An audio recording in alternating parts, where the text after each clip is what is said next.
پیارے معبود حضور آقا کائنات سرور جہاں باعث تحسین و تخلیق کائنات صلی اللہ تعالیٰ علیہ وسلم کے دربار کو انوار کے اندر عقیدتوں اور محبتوں کے پھول نچھاور کرنے کے بعد آج کی ہماری یہ جمعہ کی نشست غزوہ احد کے حوالے سے اور بالخصوص حضرت سیدنا سید الشہداء حضرت امیر حمزہ رضی اللہ تعالیٰ عنہ کے حوالے سے اس حوالے سے چند باتیں آپ کے سامنے عرض کرتا ہوں کہ جب غزوہ بدر ہوئی 17 رمضان المبارک کو اور مشرکین مکہ کو بہت زیادہ جانی اور مالی نقصان اٹھانا پڑا اور اس کے نتیجے میں انہوں نے رمضان شریف کے بعد میدان احد کے اندر بہت بڑا لشکر کفار سرکار دو عالم صلی اللہ تعالیٰ علیہ وآلہ وسلم کے جانثار صحابہ کے ساتھ لڑنے کے لیے انہیں اتارا اور میرے آقا علیہ الصلوۃ والسلام کو جب اس بات کی خبر ہوئی حضور امام الانبیاء علیہ تحیت والثناء نے اپنے غلاموں کے ساتھ بھی مشورہ فرمایا اور ان مشورہ کرنے والے لوگوں میں سے عبداللہ بن ابی بن سلول کا نام بھی تھا، اس کے ساتھ بھی سرکار نے مشورہ کیا۔ سرکار نے سرکار دو عالم صلی اللہ تعالیٰ علیہ وآلہ وسلم کی چند غلاموں نے اور عبداللہ بن ابی بن سلول نے یہ مشورہ دیا کہ مدینہ طیبہ کے اندر ہی رہ کر کفار کے ساتھ مقابلہ کیا جائے، لیکن سرکار کے کچھ غلام جانثار جہاد کے جذبہ سے سرشار ایسے بھی تھے، انہوں نے حضور صلی اللہ تعالیٰ علیہ وآلہ وسلم کی بارگاہ میں عرض بھی کیا اور اصرار بھی کیا کہ مدینہ سے باہر نکل کر احد کے میدان میں ان کفار کے ساتھ جہاد کیا جائے، ان کے ساتھ لڑائی کی جائے، ان کے ساتھ مقاتل ہوا جائے، دعوت انہیں مبارزت دی جائے۔ تو میرے آقا علیہ الصلوۃ والسلام ان صحابہ کی مشورے پہ گھر گئے، ان سے مشورہ کرنے کے بعد اپنے کاشانہ نبوت کے اندر تشریف لے گئے اور وہاں اسلحہ یا جو بھی سامان اس وقت آپ کے پاس میسر تھا وہ پہن کر سرکار بار تشریف لائے۔ تو میرے آقا علیہ الصلوۃ والسلام کی یہ حالت صحابہ کرام رضوان اللہ تعالیٰ علیہم اجمعین نے دیکھی تو میرے آقا علیہ الصلوۃ والسلام کی بارگاہ میں ان صحابہ نے عرض کی، یا رسول اللہ ہم سے غلطی ہوئی ہے کہ ہم نے آپ کی بارگاہ میں یہ اصرار کیا ہے کہ مدینے سے باہر رہ کر مدینہ کی بستی سے باہر نکل کر کفار کے ساتھ مقابلہ کیا جائے۔ تو میرے آقا علیہ الصلوۃ والسلام نے جواباً یہ ارشاد فرمایا کہ نبی کی یہ شان نہیں ہے کہ وہ جب ایک مرتبہ جنگ کے ہتھیاروں کو پہن لے تو پھر بغیر جنگ کیے ان کو اتار دے۔ تو یعنی یہ نبی کی قوت ارادی ہے، قوت فیصلہ ہے کہ جب وہ کسی فیصلے کو کر لیتے ہیں، کوئی فیصلہ کر لیتے ہیں تو پھر اس کے اوپر وہ عمل پیرا ہو جاتے ہیں، اس پہ وہ کیا ہے مکمل طور پر وہ اپنا کام کرنے کے لیے عزم کر لیتے ہیں، پھر اس کو وہ کر گزرتے ہیں۔ تو میرے آقا علیہ الصلوۃ والسلام نے جمعہ کے روز ایک انصاری صحابہ کی نماز جنازہ پڑھانے کے بعد ایک لشکر تیار کیا احد کی طرف روانہ ہونے کے لیے، اور 15 شوال المکرم کو یہ لشکر احد کے میدان میں پہنچا اور سرکار دو عالم صلی اللہ تعالیٰ علیہ وآلہ وسلم نے ایک صحابی حضرت عبداللہ بن جبیر رضی اللہ تعالیٰ عنہ کے ساتھ 50 تیر اندازوں کا دستہ مقرر کیا ایک درے پہ، اور ارشاد فرمایا کہ جنگ کے حالات کچھ بھی ہوں، ہمیں ہار ہو یا شکست ہو یا ہمیں جیت ہو، آپ کو میری طرف سے یہ حکم ہے کہ آپ نے اس درے کو خالی نہیں چھوڑنا۔ اور حضرت عبداللہ بن زبیر رضی اللہ تعالیٰ عنہ اور دیگر 50 صحابہ جو آپ کے ساتھ تھے، حضور صلی اللہ تعالیٰ علیہ وآلہ وسلم کے ان غلاموں نے اس درے پہ مضبوطی سے پہرا دیا، اور جب لڑائی ہو رہی تھی تو صحابہ کرام رضوان اللہ تعالیٰ علیہم اجمعین کی جان نثاری سے کفار کے قدم اکھڑ گئے اور وہ بھاگنے پہ مجبور ہو گئے، تو سرکار کے صحابہ ان کے پیچھے بھی بھاگے، اور ان لوگوں نے حضرت عبداللہ بن زبیر کے کہنے کے باوجود اس درے کو خالی چھوڑا اور سرکار کے حکم کی نافرمانی کرتے ہوئے وہ سامان وغیرہ یا مال غنیمت اکٹھا کرنے کے لیے جمع ہو گئے، تو جس کی وجہ سے ان کو بہت زیادہ جانی اور مالی نقصان اٹھانا پڑا۔ تو سرکار دو عالم امام الانبیاء علیہ تحیت و ثناء کے چند صحابہ کرام 70 کے قریب صحابہ کرام بھی شہید ہوئے، اور میرے آقا علیہ الصلوۃ والسلام جب اس لڑائی کے اندر تھے تو عبداللہ بن ابی بن سلول جو منافقین کا رئیس تھا، اس نے کیونکہ یہ مشورہ دیا تھا کہ مدینہ کے اندر ہی رہ کے جنگ کی جائے، تو جب لڑائی کا عین عروج تھا، جب لڑائی لڑنے کو مسلمان صف بصف ہو چکے تھے، تو اس نے اپنے ساتھیوں سے یہ کہہ کر جنگ سے روگردانی کی اور مدینہ طیبہ واپس آ گیا کہ اس وجہ سے مسلمان کیا ہے وہ دل برداشتہ ہو جائیں گے، ان کے حوصلے پست ہو جائیں گے، آپ میرے ساتھ آ جاؤ۔ تو 300 لوگ اس کے ساتھ مدینہ واپس آ گئے، اور سرکار دو عالم صلی اللہ تعالیٰ علیہ وآلہ وسلم پہ نعوذ باللہ اس نے یہ اعتراض کیا کہ آپ نے نوعمر لڑکوں کی بات مانی ہے، ہماری بات کو کوئی اہمیت نہیں دی، اس لیے ہم آپ کے ساتھ جنگ میں شریک نہیں ہوں گے اور واپس چلے جائیں گے۔ تو ٹوٹل 1000 آدمیوں کا یہ لشکر تھا، جس میں 300 لوگ جو منافقین تھے وہ لڑائی کے وقت واپس مدینہ طیبہ آ گئے، اور سرکار دو عالم صلی اللہ تعالیٰ علیہ وآلہ وسلم کے ساتھ باقی 700 صحابہ کرام رضوان اللہ تعالیٰ علیہم اجمعین نے ثابت قدمی سے اس جنگ کو لڑا، اور میرے آقا علیہ الصلوۃ والسلام نے ان کی حوصلہ افزائی بھی کی، اور سرکار دو عالم صلی اللہ تعالیٰ علیہ وآلہ وسلم کے صحابی حضرت سیدنا سعد بن ابی وقاص ہیں۔ میرے آقا آپ کس انداز سے صحابہ کی کیا ہے حوصلہ افزائی فرمایا کرتے تھے، جب مسلمانوں کی اس غلطی کی وجہ سے صحابہ کی اس سرکار صلی اللہ تعالیٰ علیہ وآلہ وسلم کی وقتی طور پہ بات نہ ماننے کی وجہ سے جنگ کا پانسا بدلا اور فتح شکست کے اندر تبدیل ہو گئی، اور سرکار صلی اللہ تعالیٰ علیہ وآلہ وسلم پہ لوگوں نے حملہ بھی کیا، سرکار کے دندان مبارک شہید ہوئے، حضور کے چہرہ انور پہ زخم آئے، وہاں سے خون بھی بہنے لگا۔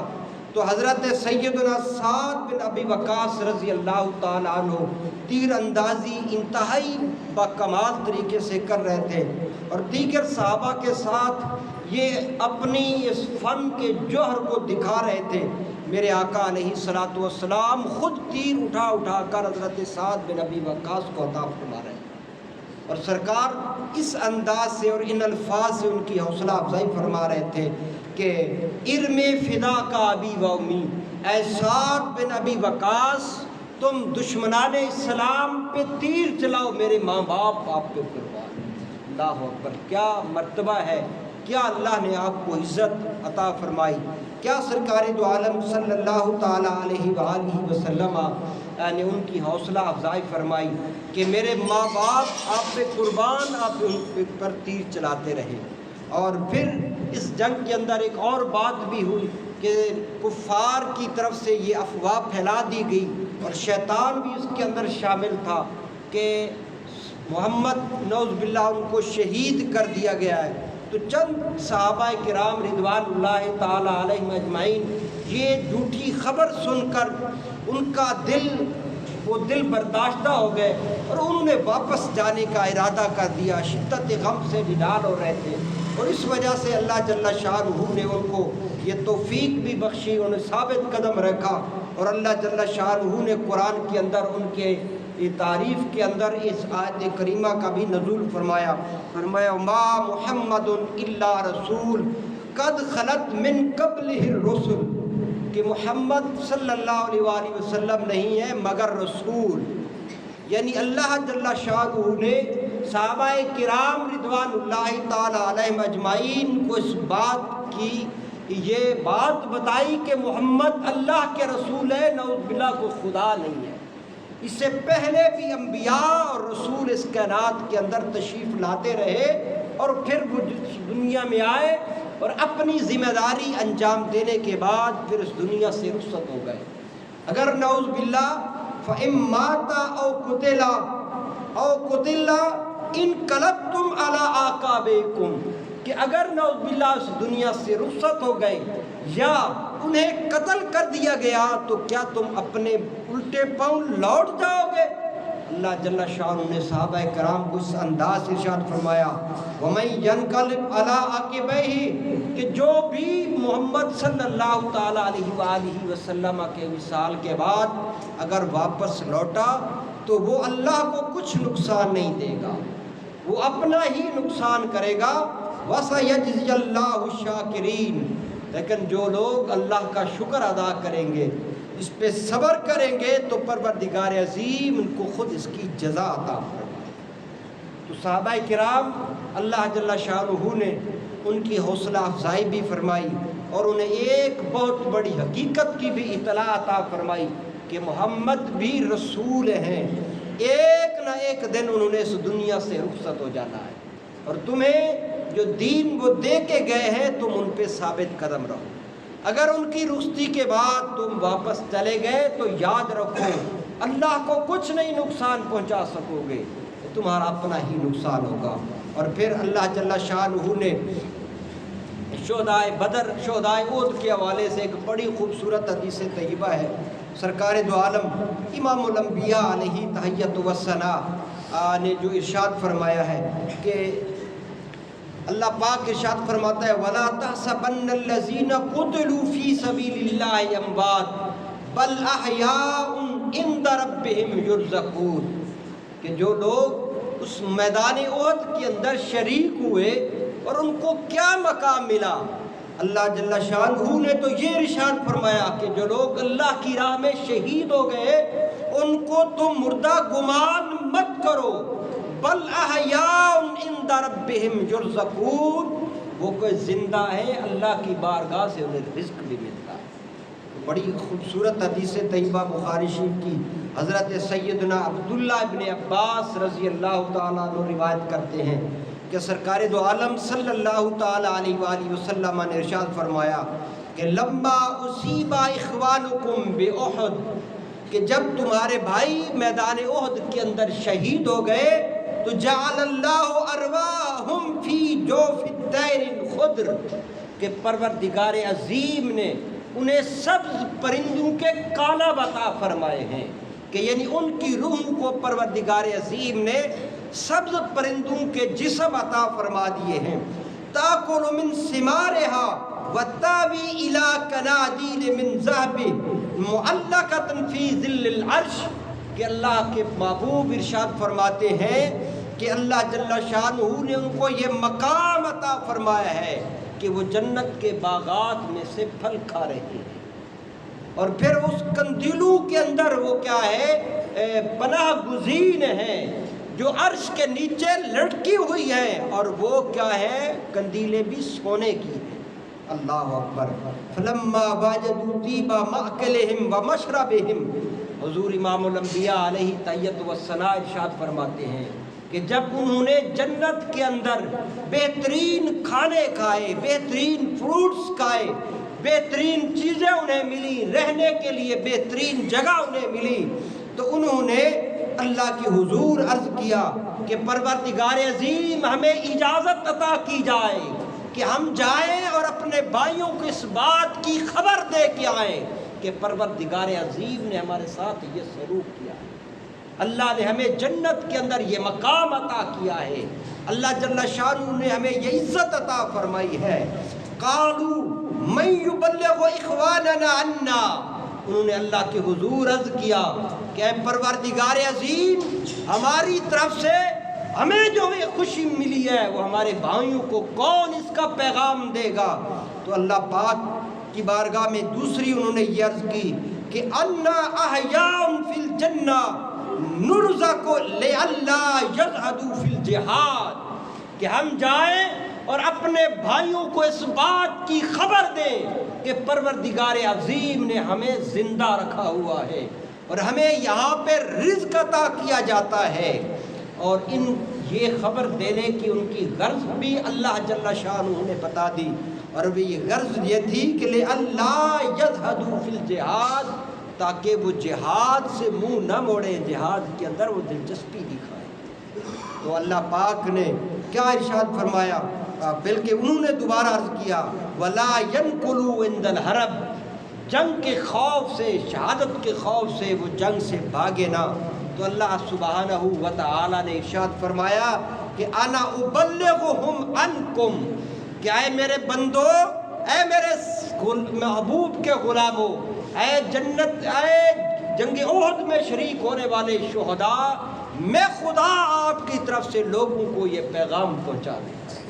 اللہ اکبر۔ پھر اس وقت یہ آیت کریمہ نازل ہوئی، سرکار نے اس آیت کریمہ کی تلاوت بھی فرمائی، فَأَنزَلَ اللَّهُ وَلَا تَحْسَبَنَّ الَّذِينَ قُتِلُوا فِي سَبِيلِ اللَّهِ، کہ اللہ پاک سرکار ارشاد فرماتے ہیں اللہ پاک نے یہ پیغام دیا، یہ آیت کریمہ کا نزول فرمایا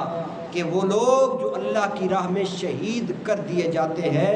ان کو تو مردہ نہ کہو، وہ تو زندہ ہیں، تم ان کو مردہ کہنا تو دور کی بات گمان ہی نہ کرو۔ اللہ اکبر۔ تو 15 شوال کو یہ جنگ احد ہوئی جس کے اندر 70 صحابہ کرام شہید ہوئے، اور اللہ پاک کے محبوب صلی اللہ تعالیٰ علیہ وآلہ وسلم نے ان کے بارے میں ایک بڑی خوبصورت حدیث طیبہ ارشاد فرمائی ہے، اور سرکار دو عالم صلی اللہ تعالیٰ علیہ وآلہ وسلم اپنی زندگی کے اندر ہر ہفتہ، یعنی ہفتے میں ایک نہ ایک دن سرکار ان کے پاس تشریف لے جاتے۔ جنگ احد کے جو شہداء احد کے صحابہ تھے ان کی قبور پہ تشریف لاتے، ان کے لیے فاتحہ پڑھتے، اور سیدنا صدیق اکبر اور فاروق اعظم رضی اللہ تعالیٰ عنہ کا بھی زندگی کے اندر یہی معمول تھا۔ اور میرے آقا علیہ الصلوۃ والسلام نے ارشاد فرمایا قیامت تک جو کوئی مسلمان ان شہیدوں کی قبروں پر زیارت کے لیے آئے گا اور انہیں سلام کرے گا تو یہ شہداء کرام ان کے سلام کا جواب دیتے رہے۔ اللہ اکبر۔ تو یہ 15 شوال المکرم اللہ جل شانہ نے ان شہداء کو یہ مقام اور یہ عزت عطا فرمائی۔ اور حضرت سرکار کی ایک صحابیہ تھی، وہ فرماتی ہیں کہ میں آپ کے اوپر یعنی شہداء احد کے اوپر سلام کرنے کے لیے، فاتحہ پڑھنے کے لیے کہ میں وہاں سے گزر رہی تو میں نے انہیں سلام کیا تو ان کی قبور سے مجھے سلام کے جواب کی آواز سنائی۔ تو اللہ جل شانہ کی حضور التجا ہے کہ پروردگار عظیم اپنے محبوب کے غلاموں کی اس شان کو سمجھنے کی توفیق عطا فرمائے۔ باقی 2-3 حدیث طیبہ تو مزید تھیں جو حضرت سیدنا امیر حمزہ رضی اللہ تعالیٰ عنہ کے